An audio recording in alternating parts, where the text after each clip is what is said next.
all. Doon sa 40 all na yun, may tinatawag na juice.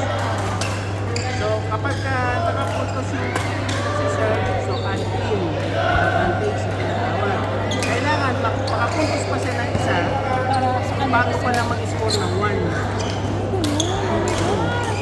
Eh, paano kung nakuha niya na, tapos bumalik, nakuha ulit yung isa? So, ganun-ganun lang yung bola doon sa yung juice tapos add in, juice add out, ganun lang siya. Hanggang sa makakuha siya ng dalawang magkasunod, saka pala kayo mag-close tapos 1.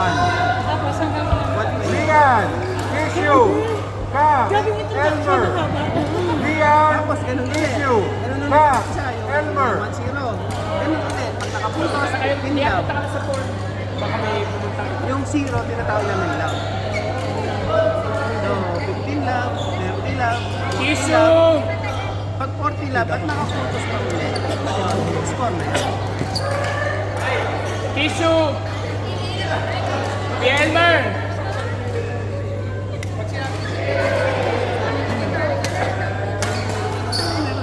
Kan!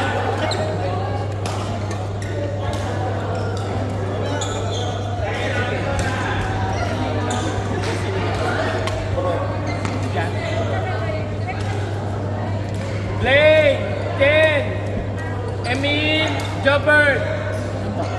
Jobert! Play! Emil! Ken!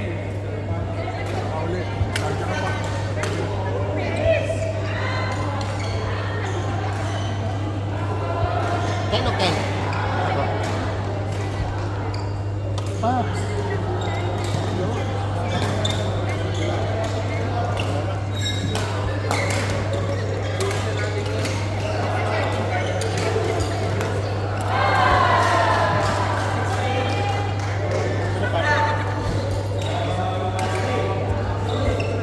Kayo na lang ni Emil.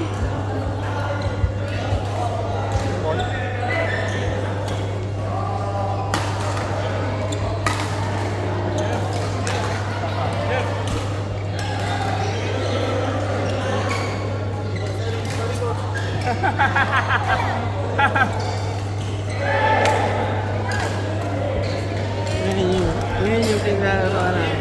Ayan, ako yung nag-score. Boy! Johnny Boy! Vice! TJ! Justin! TJ! Justin! Lalapit at lalapit Johnny ka sa Boy! court eh. Vice! JP! So mahirap din siya i-control kaya pabalik-balik mo. Ayaw niya ng Johnny Boy. Kasi kailangan, tama Kasi yung, minsan nagano kailangan tama yung footwork mo. Ito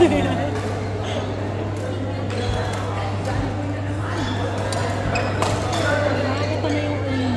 Oo, yan yung early morning. 6 a.m. yan. So, wala pa siyang araw. Tamo yun, may araw.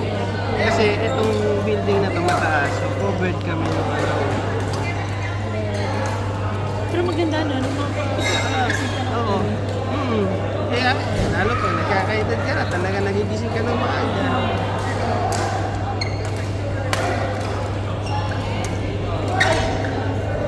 basketball!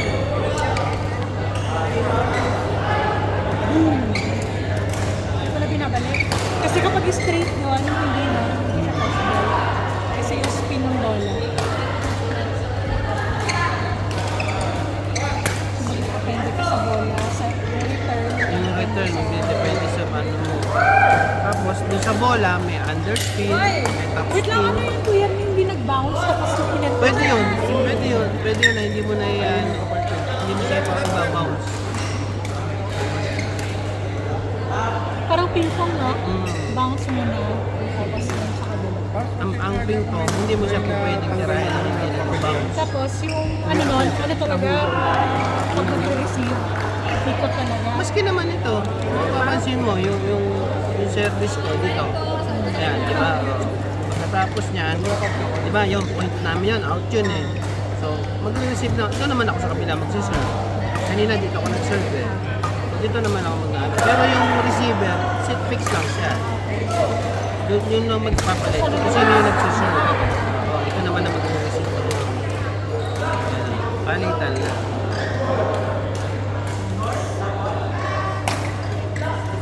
Ito last week ko eh. Court! Joher! Ito naman yung court na nilalaro Pits! ko kapag Wednesday. Sa Dubai Lumer! naman to. Joher! May pulis dito Stop! sa Dadap. May tayo dito. Wala, libre din. Number! Meron kaming Pilipino to. Tapos ano nila lang. No, Eat! wala. Ikaw Eat! magkakaroon. Quality din yun eh. Meron siyang number. Look 1, look 2.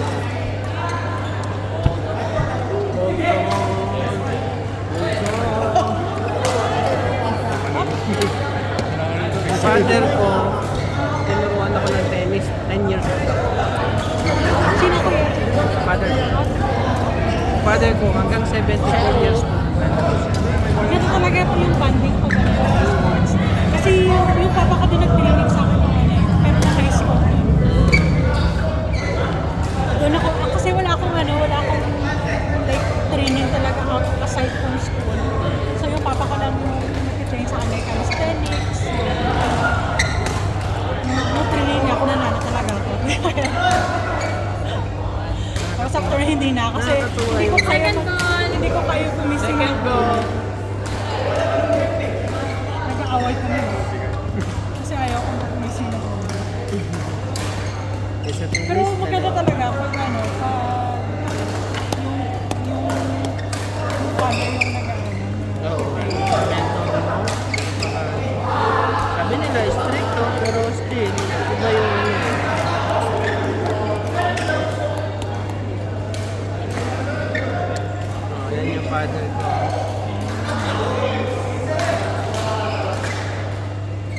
Magandang family bonding yun. Yan siya. Nakalaro din siya dito. Dinala ko siya dyan sa Alburer, tsaka dyan sa Sunrise. So, Algorer, indoor yun. Oo, hindi. Sa rooftop din, sa rooftop, sa parking rooftop. Ayan, yung father ko.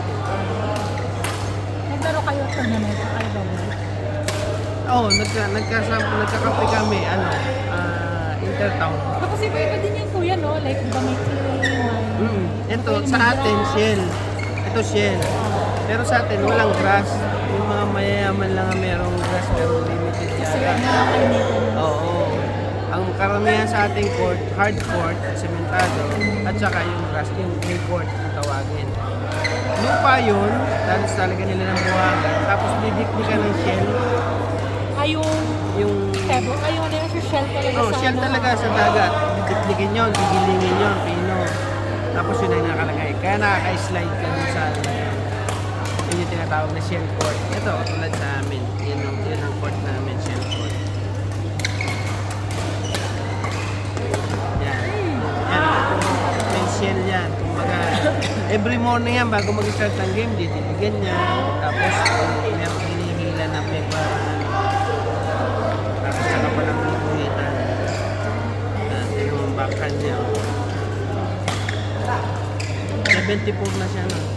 Yung naglalaro dito. Kaya lang ganyan siya madaya kasi yung puso niya, sa heart niya, kung sa atin, normal natin na artery, ganyan, dalawa. Sa kanya, isang ganyan.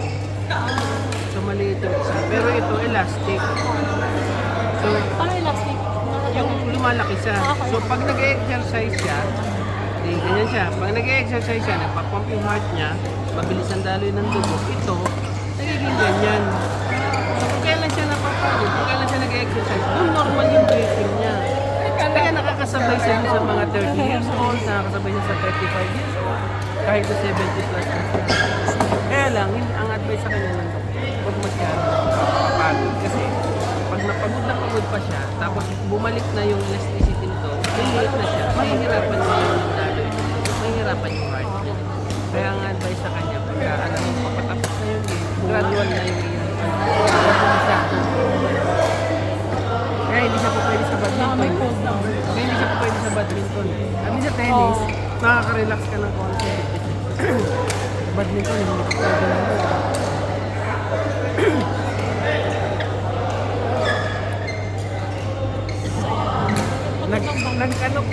Nag-place pa ang tatay ko sa Bulacan Open. Bulacan Open, ang kakampi niya yung mayor namin. Ano nila 60 and above. Akbari. bracket nila, category, 60 above. Eh sa 60, lamang na lamang siya talaga. Kumbaga sa edad niya, sumisingle nga siya na 35 years old eh. Sabi niya doon sa mayor, ngayon, pagka-service mo, doon ka na sa harap. Ako na bahala sa likod. Basta yung Pwede ba yun? Pwede yun. Sabi niya, basta yung matatapat na sa'yo, yun yung papaluin mo. Kasi pag hindi, ako yung sa likod. Sabi siya, ang tatay ko, nag-start siya mag-tennis. Ano na siya? Parang 45 years old na siya mag-tennis. Pero, natalo ko siya sa single when he was about 70 o 69 na. Noon ko pa lang siya natalo. Dinaya ko pa. Grabe late na yun. Ano ko sa adik ni Papa? Dinaya ko pa. Talagang everyday. Nasa tennis court. Pag inuunahan niya, binibiro nga ng mother ko yun eh. Sabi niya, inuunahan mo kung tumilaw ko yung manok bago nga nasa tennis court ka. Malapit ka yun sa bahay. Tatawid ka lang ng karsada, munisipyo na. Kaya, Kasi may mga kalaro din siya. oo, kaya pala ako nagdudukot siya. Kaya nga nung nawala siya, sabi niya, nung nawala siya na, yung Siyempre may boundaries ka. yung tennis court talaga kasi nando sa amin every night.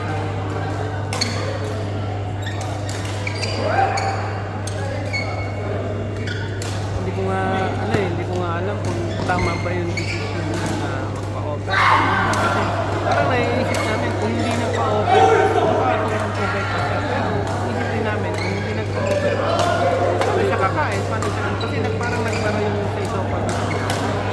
So, paano siya makakain?